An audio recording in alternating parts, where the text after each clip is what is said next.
नमस्कार दोस्तों, आप सभी का बहुत बहुत स्वागत है। ये देखिए यहाँ पे मेरे सारे ये देसी वैरायटी के गुड़हल के प्लांट रखे हुए हैं और बहुत बड़े बड़े हो गए हैं।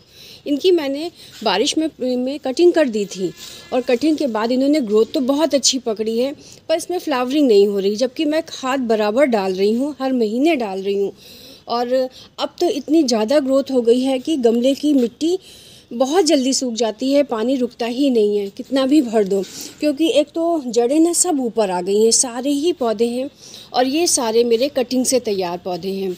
और देखिए ग्रोथ कितनी अच्छी हो गई है और लगभग ये 12 इंच के गमलों में लगे हुए हैं और फिर भी इनको अच्छी न्यूट्रिशन सब कुछ मिल रहा है, उसके बाद भी फ्लावरिंग क्यों नहीं हो रही है उसका कारण मैं समझ नहीं पा रही हूँ। और अब तो सर्दियाँ आ रही हैं तो मैंने सरसों की खली का भी थोड़ा लिक्विड बनाकर भी इसमें डाला था और डीएपी, गोबर की खाद, वर्मी कंपोस्ट सब कुछ डाल दिया। बारिश में इन्होंने अपनी ग्रोथ तो अच्छी कर डाली थी, क्योंकि बारिश का पानी पड़ने से पत्तियों काफ़ी अच्छी बन जाती हैं, पर इनकी फ्लावरिंग नहीं हो रही है, उसका कारण मुझे समझ में नहीं आ रहा है। एक ये टिकोमा का प्लांट है मेरा, ये येलो कलर का गौरी चौरी जिसे बोलते हैं, इसमें भी फ्लावरिंग नहीं हो रही थी। और पर जब अभी 15 दिन पहले मैंने सारे गमलों में फर्टिलाइज़र डलवाया था, सब खाद डलवाई थी, उसका रिज़ल्ट है कि ये हो गया है, इसमें कलियाँ भी बनने लगी हैं। और देखिए यहाँ पे कलियाँ बन रही हैं, ये भी बन रही है और फ्लावरिंग भी हो रही है। अच्छा, मतलब इसकी ग्रोथ तो समझ में आ रही है। यहाँ भी देखिए कितनी सारी कलियाँ बन रही हैं, पर ये गुड़हल में कहीं भी इंडिकेशन नहीं मिल रहा है।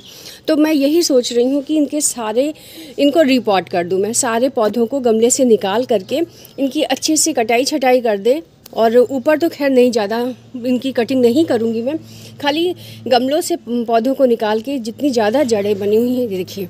सबसे एक तो ये पहचान होती है, बड़ा हो जाता है गमले में, इनको जगह नहीं मिलती है, तो एक तो पानी जल्दी जल्दी सूखता है और देखिए जड़ें ये सारी ऊपर आ चुकी हैं। तो मतलब इसमें नीचे इनको ग्रोथ के लिए जगह नहीं मिल पा रही है। थोड़ी सी मैंने गुड़ाई करी थी, इसलिए थोड़ी टूटी टूटी जड़ें हैं कि शायद कुछ असर दिखाई दे जाए, पर नहीं, कुछ भी नहीं हुआ। और ये देखिए केले के छिलके मैंने ऐसे ही इनको बस मिट्टी में गुड़ाई करके दबा दिया था ऐसे करके, और वो 1 हफ्ता हो रहा होगा लगभग, इसमें कंपोस्ट ये डिकम्पोज हो गया है। तो ऐसे ही मेरे ये सारे पौधे हैं, इनमें इसका भी असर यही है। ये देखिए इतनी बड़ी बड़ी जड़ें ये सब बाहर आ रही हैं, ऊपर आ रही हैं, मतलब ये जगह कम पड़ रही है गमले को, और तभी तो कुछ न्यूट्रिशन भी ये एब्जॉर्ब नहीं कर पा रहे हैं। ये देखिए इतनी बड़ी बड़ी रूट्स है ये, है ना। तो अब इन सब पौधों को गमले से बाहर निकालूं, इनकी जड़ों की कटाई छटाई करूं और फिर उसको रिपोर्ट करूं अच्छे से। कंपोस्ट, गोबर की खाद, वर्मी कंपोस्ट मिलाकर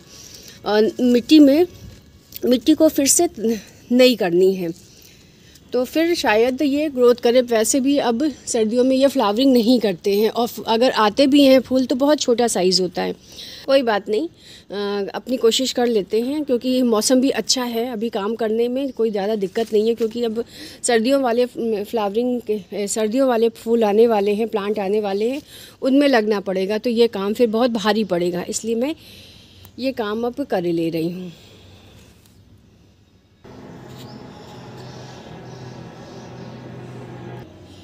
देखिए इसको पौधे को निकाल लिया है और ये है इसकी ग्रोथ, ये है इसकी हाइट, लगभग 4 फीट की हाइट होगी और कहीं भी कलियां नहीं बन रही हैं। तो पहले मैं इसको टेढ़ा करके ऐसे चारों तरफ की मिट्टी को लूज़ कर दे रही हूँ।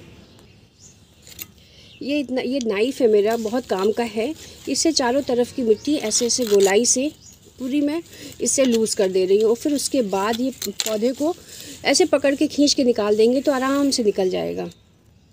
अगर आपको दिख रहे हो, देखिए ये केचुए हैं, मिट्टी इतनी अच्छी है कि ये देखिए ये केचुए हैं जो कि मिट्टी को तो न्यूट्रिशन मिल रहा, मिट्टी को उपजाऊ भी बना रहे हैं, पर अभी इसमें ज़रूरत है और भी कंपोस्ट की। इस तरह से चारों तरफ से मैंने इसको लूज़ कर दिया है और अब बड़े आराम से ये देखिए हाल, मतलब नीचे तक पानी पहुंच ही नहीं पा रहा है। ये रही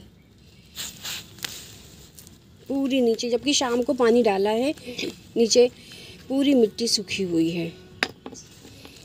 तो कैसे, जब पौधे को पानी ही नहीं मिलेगा, पूरी रूट्स भरी हुई हैं, तो कैसे इनको न्यूट्रिशन मिलेगा, फ्लावरिंग करेंगे ये। तो पहले अब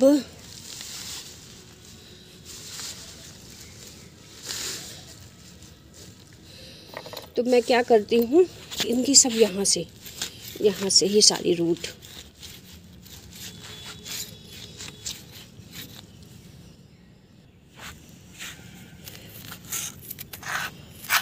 ये सारी रूट्स में इनकी हटा दे रही हूँ, निकाल दे रही हूँ।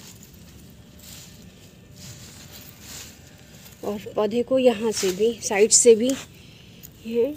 बस ये मेन पॉइंट जो रूट का यहाँ, जहाँ से पौधा ऊपर जा रहा है, बस इस एरिया को थोड़ा सा बचा के रखना पड़ता है। बाकी और सब ये काट सकते हैं, कोई प्रॉब्लम नहीं आएगी पौधे में। ये देखिए, मैंने काफ़ी हद तक ये सारी एक्स्ट्रा रूट्स निकाल दी हैं और पौधा मेरा इतना बचा है, ये बचा हुआ है।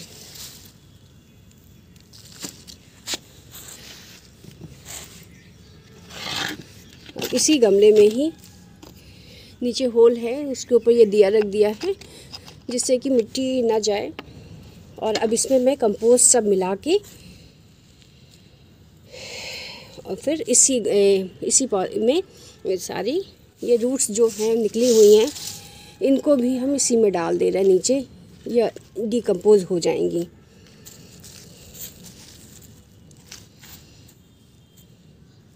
ऐसे करके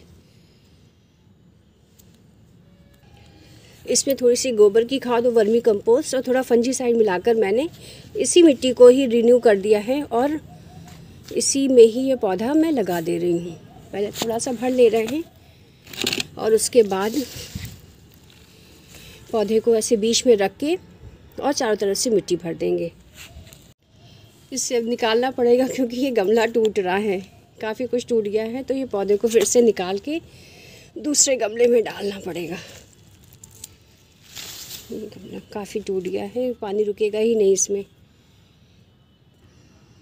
ये दूसरा गमला है मेरे पास, इसमें ही मैं ये पौधे को लगा ले रही हूँ। इसकी पहले सारी मिट्टी बाहर निकाल लूँ।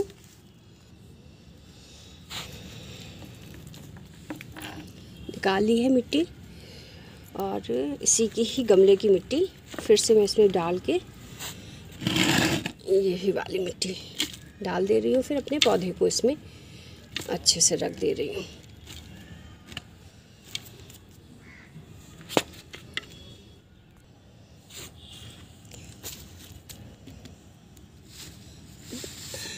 काफ़ी हद तक मिट्टी रख गई है।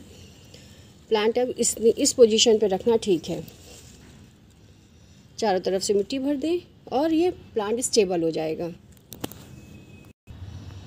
ये लग गया पौधा मेरा, बस में पानी, अब सिर्फ पानी देना है और पानी डालना तुरंत बहुत ज़रूरी होता है पौधे के लिए, अगर हम रिपोर्ट करते हैं तो।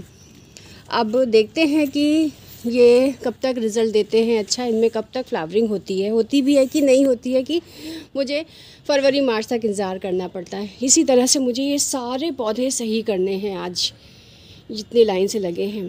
तो ठीक है, इनका जो भी जैसा भी अपडेट होगा मैं आपको बताऊंगी। मिलते हैं फिर किसी नए टॉपिक के साथ, तब तक के लिए okay friends, thank you and bye bye.